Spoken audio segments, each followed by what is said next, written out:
Bismillah, alhamdulillah, wassalatu wassalamu ala rasulillah wa ala alihi wa ashabihi wa man tabi'ahum. Amma ba'du. Rabbi shrah li sadri wa yassir li amri wa hlul 'uqdatam min lisani yafqahu qawli. Allahumma anfa'na ma 'allamtana wa 'allimna ma yanfa'una wa zidna ilman nafi'an. Kami dengan bacaan Al-Quran semoga barokah ila hadrati Rasulullah sallallahu alaihi wasallam an baiti wa dzurriyyati ashabihi wa musannif hadhil kitab wa syekhina wa syukur syekh Syafi'i wa syekh Ali wa li arwahi abaina wa ummahatina wa ajdadina al-Fatihah. A'udzu billahi minasyaitonir rajim. Bismillahirrahmanirrahim. Bismillahirrahmanirrahim. Kita lanjutkan tentang tata cara makan minum supaya elegan. Ya bunayya, wahai anak ingsun, nasihat guru kepada murid, wahai anakku, itaqi wedya sira al-aqla ing mangan wasyurba lan ngombe bil awali dalam pira-pira wadah al-qadirati kang kotor. Takutlah makan minum di bejana gelas piring yang kotor. Mengapa? Farubbama jalabta mongko kadang-kadang narik sira nafsika maring awak dhewe sira minal amrodi saking pira-pira lara penyakit. Itu kadang-kadang disebabkan oleh tempat yang kotor, piring yang kotor, gelas yang kotor. Biqadaratil awani, sebab kotore pira-pira wadah menarik ma ing barang la yanfa'uka ka ora manfaat apa ma ka ing sira. Yaitu penyakit tadi, menarik penyakit karena tempat yang kotor, piring yang kotor, banyak bakteri yang gak berguna. Fihi iku ing dalem la yanfa'uka ora manfaati ing sira, fi ing dalem apa. Ini fa'ilnya yang fa'uka, la yanfa'uka. Apa tipe tabibi obate dokter wala pengobatan dokter, apa tipe tabibi pengobatan dokter wala ilajul hakimi lan ora obate wong kang bijaksana, wong kang bijak, orang pinter. Jadi kadang karena tempat kotor, bejana yang kotor, piring kotor menarik penyakit yang susah diobati, tidak berpengaruh pengobatan secara medis, saking angel ditambah, juga tidak bisa diobati oleh orang yang bijak karena sudah parah, susah diobati. Misalkan cacing pita, karena daging babi kita. Loh, kita nggak pernah makan babi, iya, tapi di toko-toko itu banyak beredar sesuatu yang mengandung lemak babi sebagian. Maka hati-hati kalau beli produk luar negeri. Mau dalam negeri aja pernah ketahuan di daerah mana namanya Pentol itu dicampuri daging babi. Jadi gilingnya itu daging sapi campur daging babi karena babi lebih murah. Nah itu pentol. Itu betul ya wong Jawa. Di Bali itu ada orang bakso Solo misalnya. Jadi ada orang beli bakso di dekat masjid. Setelah itu mengalami gatal-gatal yang luar biasa. Terus dibawa ke dokter, diobservasi, didiagnosa, yang terus dimasukkan lab dan lain-lain. Teliti ternyata ini makan sesuatu yang mengandung babi. Dia mengelak, saya ini muslim, tidak pernah makan babi. Coba ingat-ingat, ibu beli makanan di luar, Mbak. Di dia ingat, oh saya tadi kemarin beli bakso di dekat masjid, bakso Solo. Akhirnya coba ibu teliti sama orang-orang situ, tak tampil masjid, cek apa penjual bakso dekat masjid itu benar-benar mencampuri minyak babi pada baksonya. Ternyata betul diteliti sehari, 2 hari, seminggu, ketahuan. Jadi penjualnya ya orang Islam, cuma baksonya dicampuri daging. Itu di Bali. Nah, jadi kita nggak makan babi tapi kecampuran. Ini juga kadang susah diobati. Angel, seperti campuran ya angel ya.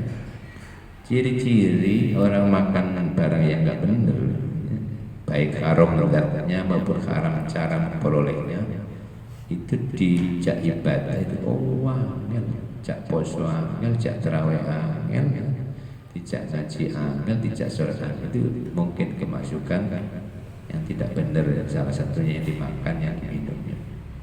Itu tidak bisa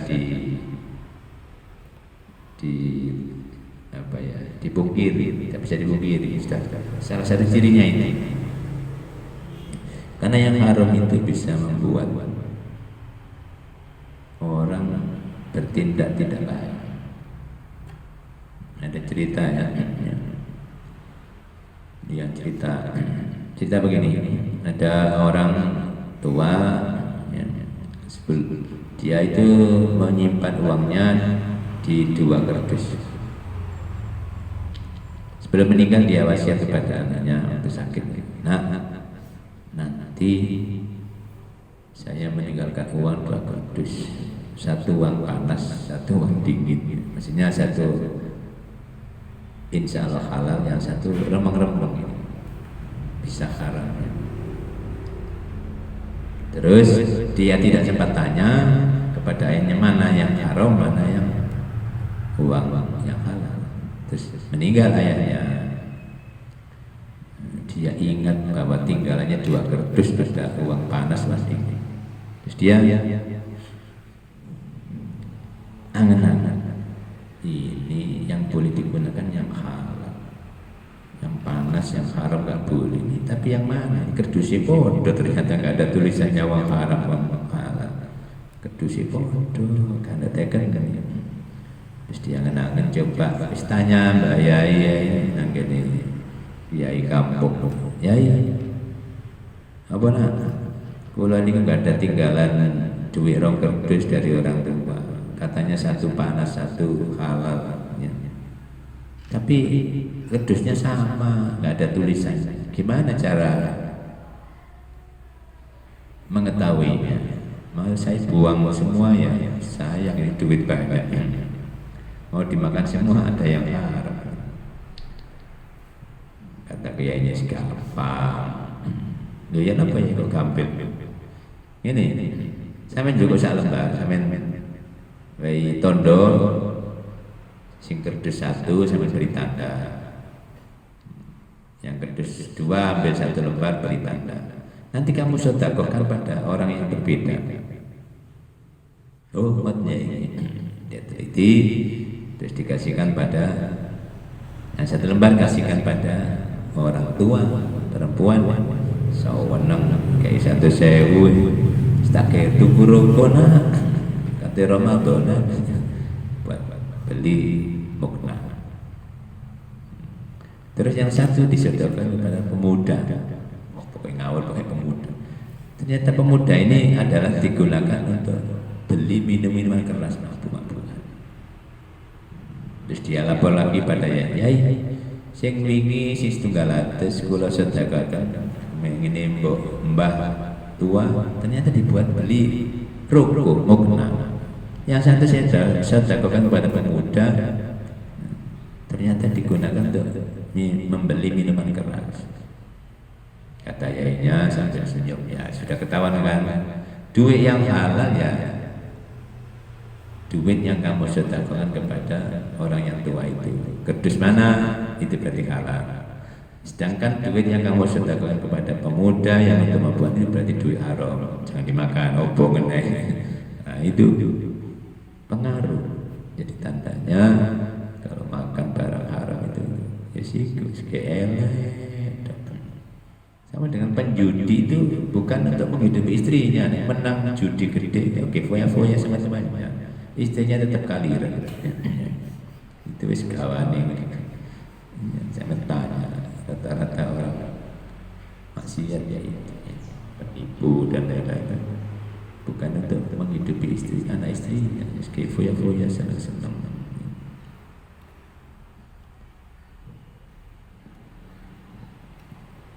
Wala tasraf lan aja ngombe sira minal ma'i saking banyu apa illa ma kecuali barang kana kang ana apa ma iku nakian bersih, jangan minum air kecuali air yang bersih.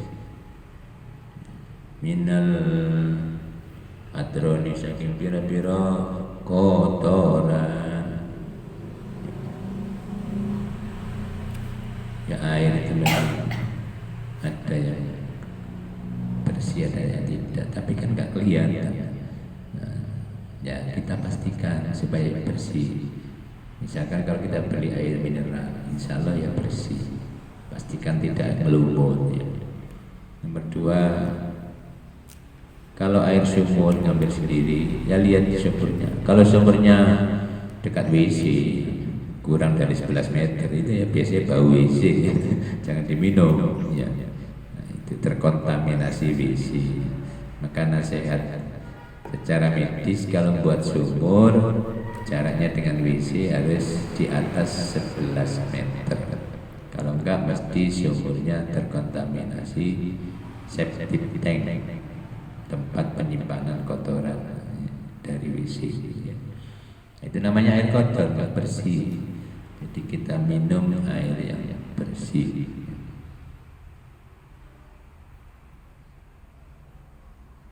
Wa idza syarita lan nalika ngombe sira wasami mongko nyebut sira Allah ing Gusti Allah, baca bismillah sebelum minum. Qabla an tashraba sedurunge ngombe sira. Lah kalau sudah terlanjur minum untuk karet gigi tengah-tengah ya, terlanjur minum ya baca bismillah awalahu wa akhirahu. Bismillahirrahmanirrahim awalahu wa akhirahu. Bismillah mulai awal sampai akhir. Itu kalau sudah terlanjur makan atau minum lupa nggak baca bismillah kotor. Wala tashrab lan aja ngombe sira almaa ing banyu apan kan ala disuntekno apan iku ya kayak disuntekno gelogok. Maksudnya uwake langsung glok ya. Misalkan kok saember langsung digerojok ya kesel kan. Walakin tetapi israfu ngombe sira ing banyu masan koyo disesep, maksudnya apa? Sedikit demi sedikit. Qalilan kali sedikit. Maksudnya masan disesep itu bukan kok disesep enggak, sedikit demi sedikit ya. Jadi minum sedikit demi sedikit. Kalau minum terlalu banyak nanti tersedak, selek. Kecuali orang biasa ke sawah itu, kalau penting glogok kan langsung tidur tanpa gelasnya bisa sambil berdiri. Tapi nggak pernah pasti kesel. Wastarih lan istirahat sira fi syurbika ing dalam ngombe istirahat. 1 seruput, 2 seruput berhenti, 3 seruput berhenti, 1 seruput itu. Wal yakulan becik ono apa ngombe apa syurbun iku tala tamaratin telur ambalan, minum 3 kali, bukan 3 gelas 3 kali mungkin 3 seruputan. Tafsilu baina kulli marratin, misah antarane saben-saben ambalan wa ukhlan kang liya bidik bismillah kelawan nyebut asmane Gusti Allah. Jadi seruput bismillahirrahmanirrahim, seruput bismillahirrahmanirrahim, seruput. Jadi berulang-ulang baca ya gak apa-apa, tambah kayak koyo wiridan. Dan makan sak bolo bismillah, sak bolo bismillah tambah api. Paling enggak ya di awal. Wa idza faragta maka nalika rampung sira minat ta'ami saking mangan wasyarabi lan ngombe rahmat mongko memuji ya sira Allah ing Gusti Allah, baca alhamdulillah setelah makan karena diberi nikmat kita. Alladzi an'amaka kang maringi mangan sapa Allah ing sira, wasaqaka lan ngombeni memberi minum sapa Allah ing sira, baca alhamdulillah. Maca istighfar doa alhamdulillah gak seger gak pokoknya habis makan alhamdulillah. Alhamdulillah ya Allah, biar barokah. Ditanda bersyukur nanti akan ditambahi oleh Allah Subhanahu wa taala. Washkuru lan syukur sirahu ing Allah ala ni'ami ngatasi pira-pira nikmati Allah. Allati la yuksika kang ora menghitung ora allati la yuksika kang ora iso batasi ing nikmat apa adu hitungan. Nikmat Allah itu tidak terhitung, tidak bisa dibatasi dengan jumlah tertentu, banyak saking akeh. Kalau mau menghitung nikmat Allah kepegelan. Mulai pagi bangun tidur, salah satu nikmat bangun tidur, satu bisa hidup kembali, sadar kembali, itu nikmat. Dan turu bablas ila yaumil qiyamah ya. Nah, jadi bangun iso tangi mana alhamdulillah. Banyak orang tertidur gak iso bangun ya nang rumah sakit. Kenapa? Jantung kumat atau stroke gak iso turu, gak iso tangi. Nah, kita diberi bangun kembali, bersyukur. Alhamdulillahilladzi ahyana ba'da ma amatana wa ilaihi nusyur. Itu nikmat. Tidur bisa bangun kembali. Ya. Itu satu nikmat. Dua, nikmat iman. Iman ini gak ujub.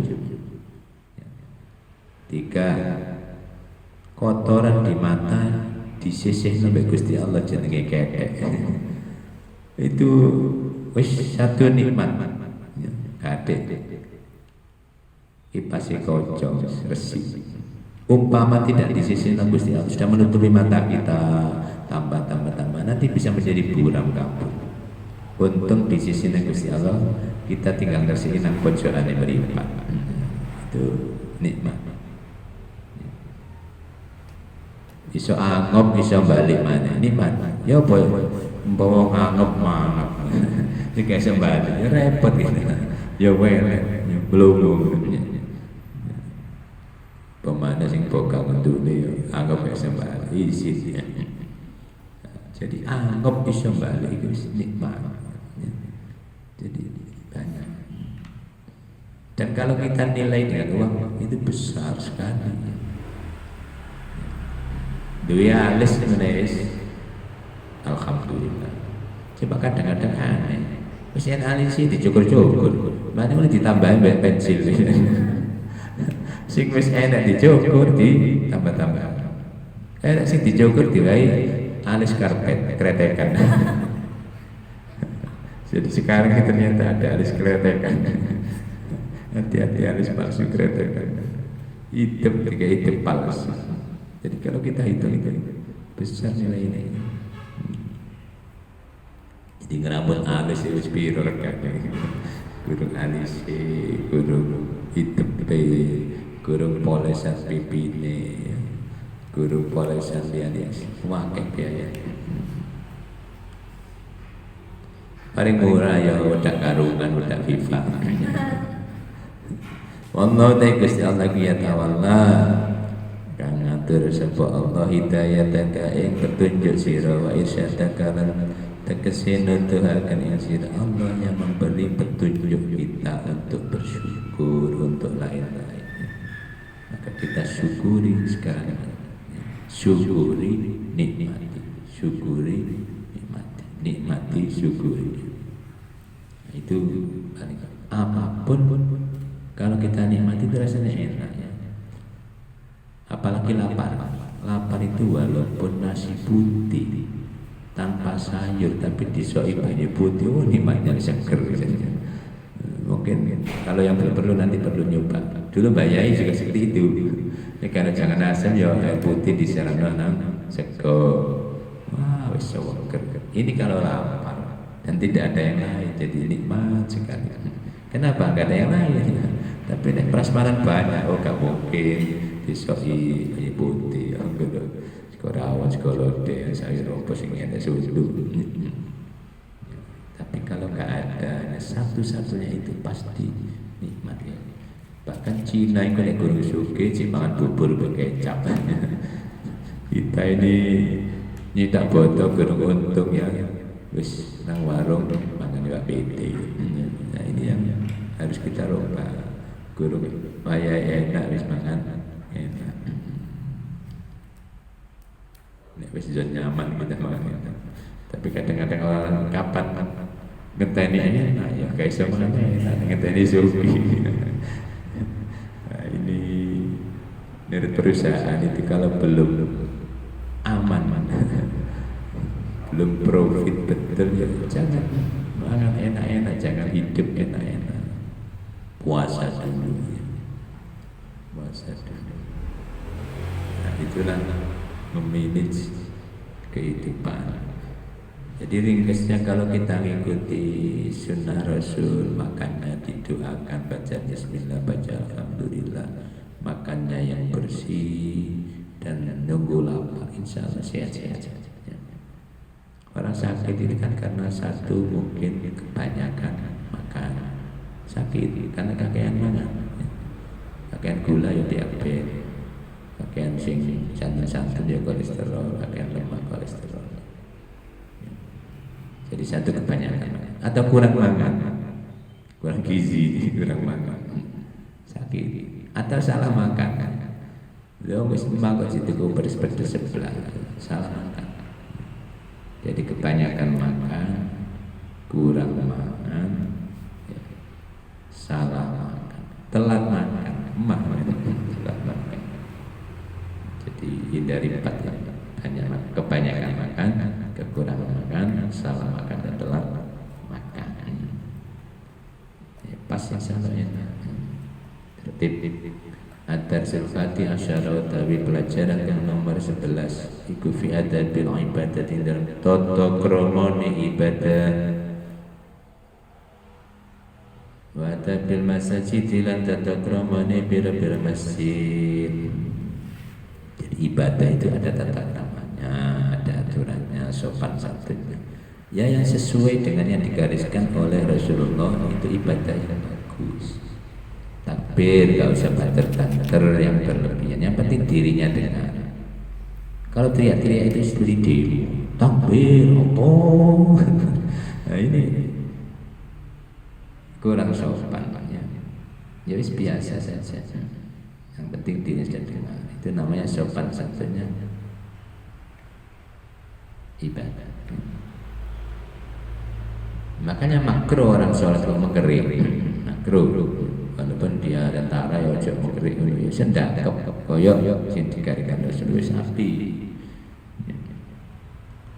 Jadi ibadah itu tidak boleh nambahin sendiri, ngurangi gak oleh, nambahin gak oleh. Namanya ibadah itu yang bersifat ta'abbudiyah, penghambaan yang ghairu maqulil makna, yang kadang tidak bisa dirasionalkan pengertiannya. Adanya itu yang kita jalani. Sholat subuh loro aja, sholat duhur papat ya papat, jadi kurangi. Asar 4 maghrib. Sholat jenazah tanpa rukuk sujud ya nggak usah tanpa rukuk sujud, jangan ditambah-tambahin. Nanti yang disolati pamannya sendiri tambahin rukuk sujud. Mbak kok ditambahin rukuk sujud? Ya penghormatan terakhir ke paman spesial. Sholat jenazah tambahin rukuk sujud ya tambah tadi. Jadi jangan nambah-nambahin ibadah. Ya bunaya wa anak insan iyyaka wa tiyasira wa tafrito serta berlebihan fi ibadati rabbika indal ibadah maring pangeran sira. Fa innahu maqasad mani Gusti Allah atau rabbika iku yaqulu dawa sebab rabbika kitab indal kitab rabbika al azizi kang mulya Wa ma khalaqtu lan ora nyiptakaken ingsun al jinna ing bangsa jin sing wakal jenenge setan, tapi itu bagian daripada jin. Wal insa lan manungsa illa kecuali coba liya'buduni supaya nyembah sapa jin manungsa ing ingsun.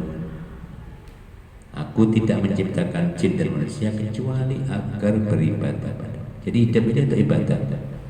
Ya apa saja yang baik menurut Allah, menurut agama, menurut Rasulullah itu berarti bisa dinilai ibadah. Ada yang ibadah mahdhah langsung, ibadah murni maksudnya langsung dinilai ibadah, contohnya sholat, puasa itu ibadah.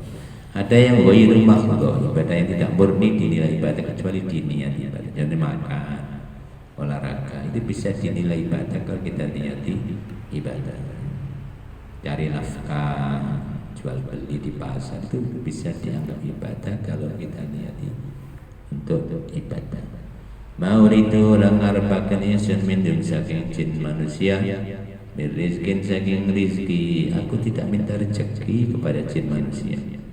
Wa mauridu lan orang ngarepaken ingsun ayat imuna yen to maringi mangan sapa jin manusia, aku tidak minta makan pada jin manusia, tak suri ibadah saja. Inna Allah sa'amani Gusti Allah wa ya Allah iku ar-razzaku kang paring rizki dzul quwwati kang duweni kekuatan al-matini kang kokoh, kuat kokoh tak tertandingi. Semboyan sampai Gresik kokoh tak tertandingi. Itu ternyata ada dalam Al-Qur'an, dzul quwwatil mati yang mempunyai kekuatan yang kokoh. Ternyata kuat dan kokoh itu berbeda dalam ayatnya.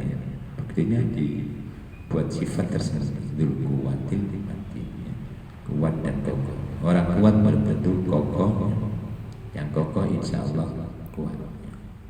Nah, jadi ringkasnya kita niati apapun, aktivitas apapun, ucapan, perbuatan, kita niati ibadah supaya hidup kita dinilai ibadah semua, dinilai ibadah semua. Masa semua suruh ngajar ya nggak bisa. Kabeh mulang lah sapa sing dadi murid. Ya ada sing ngaji, ada sing peserta pengajian, ada sing ceramah, ada sing ngrungokno ceramah. Ada penceramah nggak ada yang dengarkan ya stres, koyo stres. Jadi Allah sudah mengatur, maka kita ikuti sunnah. Siapa yang lebih baik? Yang paling takwa. Yang paling takut kepada Allah itu yang paling takwa. Rasulullah itu sudah membagi-bagi pekerjaan di Masjidil Haram mulai zaman dulu.